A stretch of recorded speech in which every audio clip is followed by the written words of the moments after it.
Au nom du Père et du Fils et du Saint-Esprit. Amen. Évangile de Jésus-Christ selon Saint Jean, chapitre 8, versets 1 à 11. En ce temps-là, Jésus s'en alla au mont des Oliviers. Dès l'aurore, il retourna au temple. Comme tout le peuple venait à lui, il s'assit et se mit à enseigner. Les scribes et les pharisiens lui amènent une femme qu'on avait surprise en situation d'adultère. Ils la mettent au milieu et disent à Jésus: Maître, cette femme a été surprise en flagrant délit d'adultère. Or, dans la loi, Moïse nous a ordonné de lapider ces femmes-là. Et toi, que dis-tu?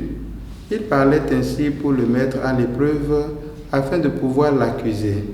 Mais Jésus s'était baissé et du doigt il écrivait sur la terre.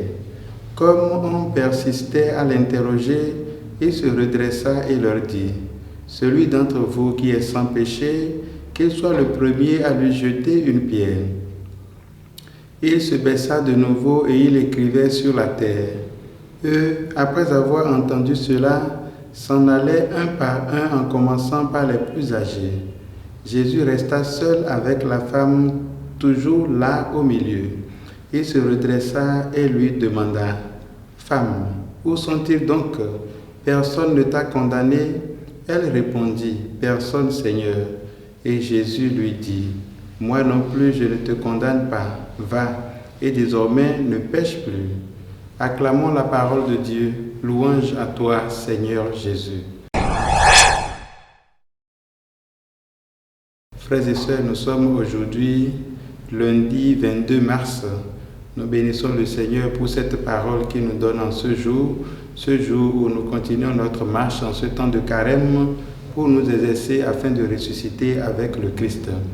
Aujourd'hui, le texte fixe notre regard sur un élément important pour pouvoir ressusciter avec le Christ à Pâques.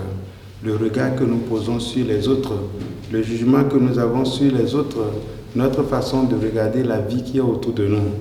En effet, ici, les scribes et les pharisiens amènent devant Jésus une femme pécheresse, surprise en flagrant délit d'adultère. Jésus ne dit pas que la dame n'a pas tort. Jésus ne dit pas qu'elle n'a pas péché. Jésus dit simplement que même si elle a péché, elle a besoin d'être sauvée. Mon frère, ma soeur, est-ce que c'est ton attitude en face du pécheur qui est à côté de toi? Est-ce que tu te rappelles que toi-même tu es pécheur et que souvent tu es dans la situation de flagrant délit d'adultère ou d'autres choses? Ce qui est important et sur lequel je voudrais attirer l'attention, c'est vraiment l'attitude de ces personnes malhonnêtes et malfaisantes que sont ici les scribes et les pharisiens et que nous pouvons devenir nous-mêmes. D'abord, ils prennent la femme. Ensuite, ils l'amènent devant Jésus. Ils ont déjà condamné la femme. Pour la femme, c'est clair. Maintenant, c'est ajouter encore quelqu'un. Ils cherchent à accuser encore Jésus. Pire, celle qui déjà dans cette situation est totalement faible, on la met au milieu et on l'expose. Est-ce que c'est ton cas? Tu ne cherches pas, par exemple, à exposer tes frères et sœurs, à leur rendre la vie le plus difficile possible? Est-ce que tu as une pierre en main en ce moment en train d'accuser quelqu'un pour lancer cette pierre? Jésus t'interpelle. Il te dit: si tu n'as jamais péché, lance cette pierre. Puis il baisse la tête et il écrit sur le sol. Regarde-le, contemple Jésus en train d'écrire sur le sol et rappelle-toi que c'est à cause de ton péché qu'il est mort sur la croix. Et c'est cela que tu dois laisser pour pouvoir vivre toi-même. C'est pour cela que Jésus, lorsque enfin il lève la tête, il voit la dame, il lui dit: Personne ne t'a accusé, moi non plus je ne t'accuse pas. Jésus ne t'accuse pas, mon frère. Le péché dans notre vie devient comme l'élément que Satan utilise pour nous mettre en difficulté avec Dieu. Lorsque nous avons péché, nous avons une conscience dérangée. C'est Satan qui fait ça. Parce qu'en réalité, nous avons un avocat auprès du Seigneur, nous dit la parole de Dieu. Jésus lui-même, le juste, l'unique juste, est notre avocat auprès de Dieu. Et si nous avons confiance en lui, le débat se déroule maintenant entre Satan et Jésus. Et nous devons rester tranquilles. Satan, dont le rôle est de nous accuser, et Jésus, dont le rôle est de nous dire: je ne te condamne pas.